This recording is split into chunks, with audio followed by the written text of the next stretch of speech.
The year was 2010, and I was a college student in Chicago. I had a part-time job as a tour guide at the Chicago History Museum. One night, I was assigned to lead a group of visitors through the museum's haunted exhibit, which featured stories and artifacts from some of the city's most notorious ghost sightings. I was not a believer in ghosts, but I enjoyed telling the stories and seeing the reactions of the guests. As we walked through the exhibit, I noticed a young woman who seemed very interested in every detail. She had long blonde hair and wore a red dress. She asked me a lot of questions and smiled at me whenever I looked at her. I felt a connection with her and decided to ask her out after the tour.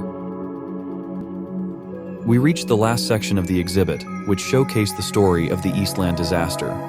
In 1915, a passenger ship called the Eastland capsized in the Chicago River, killing 844 people. Many of the victims were employees of Western Electric, who were on their way to a company picnic.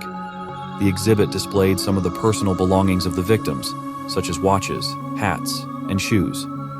I told the group the story and pointed out the items. Then I noticed something that made me shiver. The young woman in the red dress was wearing a pair of shoes that looked exactly like the ones in the exhibit. They were black leather shoes with a bow on the front. I looked closer and saw that they had the same scuff marks and stains as the ones in the glass case. I felt a cold hand touch my shoulder and turned around. It was the young woman. She looked at me with a sad expression and said, "I'm sorry, I have to go. Thank you for the tour. It was nice to meet you." She kissed me on the cheek and walked away. I watched her as she disappeared into the crowd. I was stunned and confused. I ran after her, but I couldn't find her. I asked the other tour guides if they had seen her, but they said they hadn't.